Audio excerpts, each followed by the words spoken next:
Think Oprah betrayed Michael? Absolutely. Absolutely, 100%. And I feel like she betrayed not just him, but... Indeed, Michael Jackson's family, including Janet Jackson, remains convinced that Oprah Winfrey betrayed MJ, orchestrating a deliberate attempt to tarnish his career and legacy even after his passing. Amidst the recent backlash directed at Oprah, a resurgence of criticism from MJ's family and others has ignited a demand for an apology.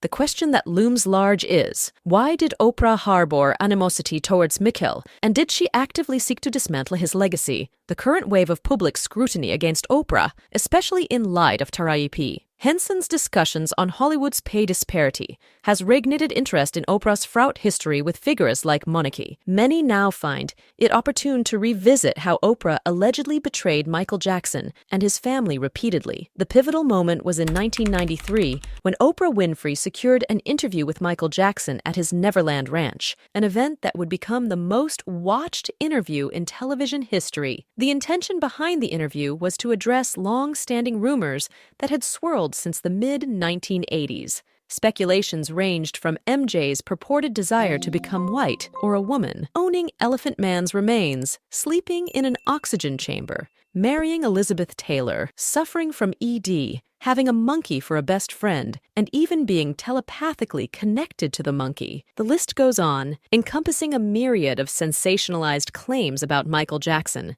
Oprah's interview, initially intended to improve MJ's public image by dispelling these tabloid rumors, took an unexpected turn. Rather than bolstering his image, it transformed into something entirely different as Oprah delved into very intrusive questions and challenged MJ's responses. One notable instance was Oprah's inquiry about MJ's changing appearance, questioning whether he had undergone cosmetic surgery. Michael admitted to a nose job, but vehemently denied altering his face in any other way. He further disclosed his struggle with vitiligo, emphasizing that his physical changes were a result of this skin condition. However, Oprah's line of questioning and her challenges to Michael's answers began to cast a shadow over the intended purpose of the interview. Oprah, however, appeared unconvinced by his explanation, persistently pressing for more details. Notably, there were moments when Oprah interrupted Michael, seemingly reluctant to let him elaborate on the reasons behind the change in the color of his skin. This interference continued as MJ tried to express the sadness surrounding the entire situation.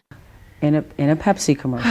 That is so stupid. Okay, Number one, this is the situation. Yes. I have a skin disorder that destroys the pigmentation of the skin. It's something that I cannot help, okay? But when people make up stories that I don't want to be who I am, it hurts me. Oprah's interruptions created an uncomfortable dynamic, undermining the emotional depth Michael was attempting to convey. The interview took a more personal turn when Oprah questioned Michael about his relationship with his father, Joe Jackson, who had faced accusations of mistreating him during his childhood. Michael confirmed instances of physical discipline from his father, recalling hurtful words like being called ugly. Despite this, he expressed love for his father and a desire not to anger him. Oprah, however, probed further, questioning Michael's loyalty and suggesting that therapy might be necessary to heal from the trauma. The turning point that fueled accusations of Oprah's personal vendetta came when she delved into MJ's romantic life, asking if he was a virgin. Michael disclosed his relationship with actress Brooke Shields, but refused to answer the question about his virginity, deeming it a personal matter. Oprah's insinuations that he was lying or hiding something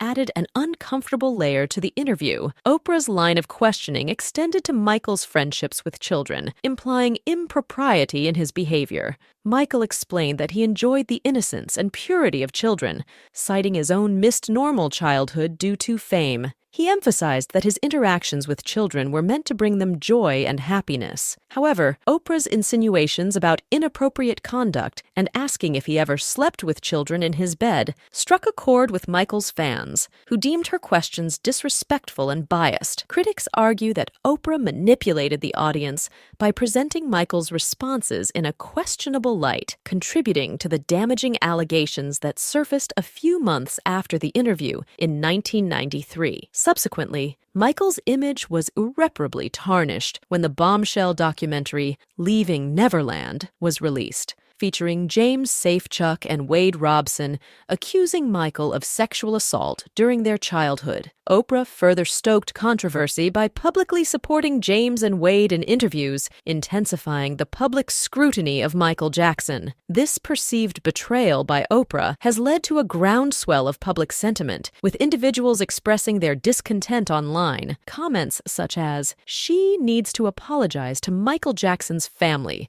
It's a damn shame how she betrayed him. Michael Jackson was a kind and loving man that did not deserve what Oprah Winfrey did. Damn devil." Another critic went as far as calling Oprah a puppet master, stating, "Oprah is a puppet master, monster." At Oprah, remember your interview to Michael Jackson that earned your show high ratings. Michael Jackson was so honest to you and trusted you. At Oprah, you betrayed Michael Jackson. He's innocent, proven by your law, facts, and evidence. The unsettling aspect becomes evident when considering how Oprah utilized her influential platform to produce what some perceive as a hit piece on Michael Jackson, despite him never being found guilty. The disparity in Oprah's approach is further highlighted by her reaction to the conviction of her friend Harvey Weinstein. While Michael Jackson faced allegations but was never proven guilty, Weinstein was found guilty and sentenced to prison. Many argue that Oprah did not maintain the same level of scrutiny and critical coverage for her friend, leading to accusations of selective justice and bias. This stark contrast has fueled the perception that Oprah may have had a personal agenda against Michael Jackson. The chorus of disapproval isn't confined to Michael Jackson's fans alone. His family members, too,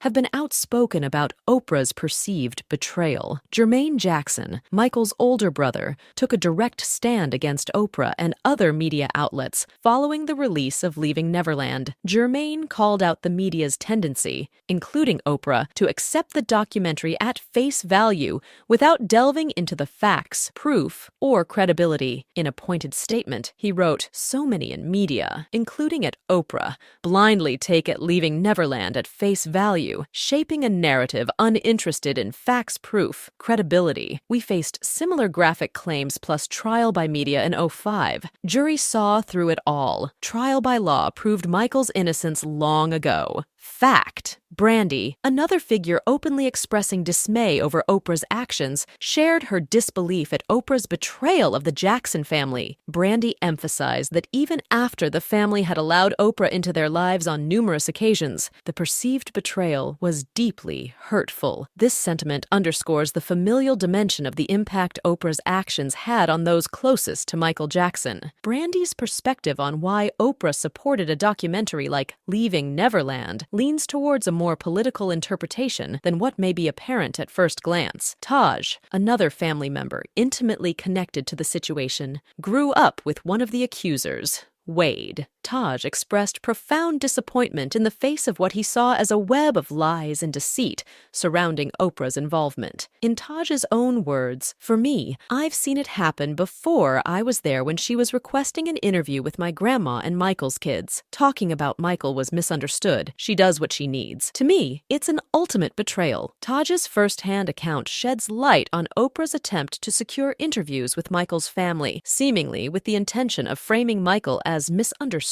Taj perceives this as a calculated move, adding weight to the sense of betrayal felt by Michael's family. The sentiment of betrayal echoed by Michael Jackson's family extends to numerous members, and unsurprisingly, Janet Jackson shares the same feelings of Oprah betraying her brother, deliberately attempting to sabotage his career and tarnish his legacy. The unique bond between MJ and Janet, closer than any of his other siblings by far, makes Janet particularly sensitive to the potential damage inflicted by Oprah's actions. Given their close relationship, if anyone were to feel the brunt of MJ's name being tarnished by Oprah, it would undoubtedly be Janet Jackson. Amid the growing exposure of Oprah facing criticism for allegedly damaging the careers of Black entertainers, various media outlets have disclosed that sources close to the Jackson family, including Janet Jackson, still harbor resentment towards Oprah for fueling a negative narrative narrative against Michael. The prevailing belief is that an apology from Oprah is long overdue. As the scrutiny intensifies